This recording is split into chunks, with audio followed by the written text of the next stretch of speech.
আসসালামু আলাইকুম বন্ধুরা, আমি এখন আছি সাতক্ষীরা জেলার পাটকেলঘাটা থানার লালচন্দ্রপুর বলেন রাজেন্দ্রপুর গ্রামে। এখানে 10 কাঠা জমিতে এক কৃষক কুল রোপণ করেছিলেন। শত্রুতাবশত সেই কুল গাছের গোড়া থেকে এখন কিন্তু কুল গাছে ফুল চলে এসেছে। আপনারা যদি দেখেন, আমি যদি ক্লোজ থেকে দেখাই, এই কুল গাছে ফুল চলে এসেছে, কিন্তু সেই কুল গাছের 10 কাঠা জমির সম্পূর্ণ বাগানটি গোড়া থেকে কেটে দিয়েছে দুর্বৃত্তরা। মানুষের সাথে মানুষের শত্রুতা থাকতে পারে, কিন্তু একটা ফসল তৈরি করা একটা ছেলে বা একটা সন্তান মানুষ করার মতোই হয়ে থাকে। আমি যেহেতু কৃষি নিয়ে কাজ করি, তো দেখেন এই 10 কাঠা জমিতে যে কুল রোপণ করা হয়েছিল, এখন কিন্তু কুলে ফুল চলে এসেছে। সম্পূর্ণ জমিটার কুল গাছের গোড়া থেকে কেটে দিয়েছে দুর্বৃত্তরা। মানুষের সাথে মানুষের শত্রুতা থাকবে, এটাই স্বাভাবিক। আমরা একসাথে যেহেতু বসবাস করি, পাশাপাশি বসবাস করি, শত্রুতা থাকবেই। কিন্তু ফসলের সাথে এ কেমন শত্রুতা? এই ফসলটা উৎপাদন করতে কৃষকের পায়ের মাথার ঘাম পায়ে ফেলে উৎপাদন করতে হয়েছে। এই গাছটা এই পর্যন্ত তৈরি করতে হয়েছে। সেই গাছটা রাতের আধারে দুর্বৃত্তরা মাত্র কয়েক মিনিটের মধ্যে একদম সম্পূর্ণ জমির কুল গাছ এভাবে কেটে দিয়েছে। আমি আপনাদেরকে দেখানোর চেষ্টা করছি কুল গাছের গোড়া।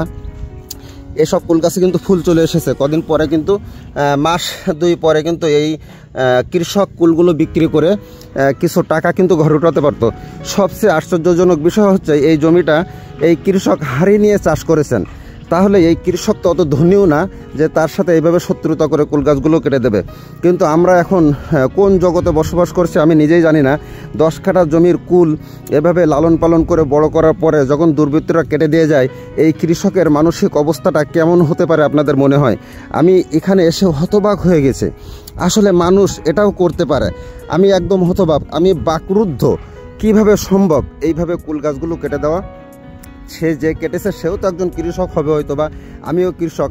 দেখেন এখানে এসে আসলে আমার চোখ দিয়ে যেন পানি চলে আসছে, আমার গলাটা যেন ভারী হয়ে গেছে। এইভাবে দেখে আসলে কোনো সুস্থ মস্তিষ্কের মানুষ সহ্য করতে পারবে না। কিভাবে এখানে নষ্ট করে ফেলেছে কুল গাছগুলো। আসলে দেশে বিচার ব্যবস্থার সেই রকম ভালো না থাকার কারণে দুর্বৃত্তরা কিন্তু এগুলো করতে সাহস পাচ্ছে। যদি এসবগুলো আইনের আওতায় নিয়ে আসা হতো, ভালো মতো বিচার করা হতো, তাহলে দুর্বৃত্তরা এসবগুলো করার সাহস পেত না। আমরা শতকরা 88% মুসলমানের দেশে বসবাস করি, তারপরেও আমরা শুধু নামে মাত্র মুসলমান। আমি দক্ষিণ কোরিয়াতে দীর্ঘ 11 বছর থেকেছি। আমি বারবার আমার কথার ভিতরে কোরিয়ার কথা নিয়ে আসি। তারা আল্লাহকে চেনে না, তারা নাস্তিক, অথচ তাদের ভিতরে চোর, ডাকাতি, চুরি, চাঁদাবাজি, ছেঁচড়ামো সব কিছু নেই। কিন্তু আমরা মুসলমান হয়েও কেন আরেকজনের এভাবে ক্ষতি করি? তাদের তো পরকালের বিশ্বাস নেই, আমাদের তো পরকালের বিশ্বাস আছে। আমরা এক্ষুনি মারা গেলেই জোহরের আগে, এখন সকাল 10টা বাজে, জোহরের আগে কিন্তু আমাদের মাটি হয়ে যাবে। তারপরেও কেন আমরা মানুষের পিছনে এভাবে লেগে থাকি, মানুষকে ক্ষতি করি? পরকালের যে একটা হিসাব মুসলমানদের দিতে হবে, এটা তো মুসলমানরা বিশ্বাস করে। তারপরেও কেন একে অপরকে এভাবে ক্ষতি করি? আসলে এই বোধোদয়টা আমাদের হবে কবে? মানুষের যে চরিত্র এখন নিম্ন পর্যায়ে পৌঁছে গেছে, এর থেকে উত্তরণের আসলে উপায় কি? সকলের জন্য শুভকামনা রইল। এরকম ক্ষতি কেউ কাউকে করবেন না। আল্লাহ হাফেজ।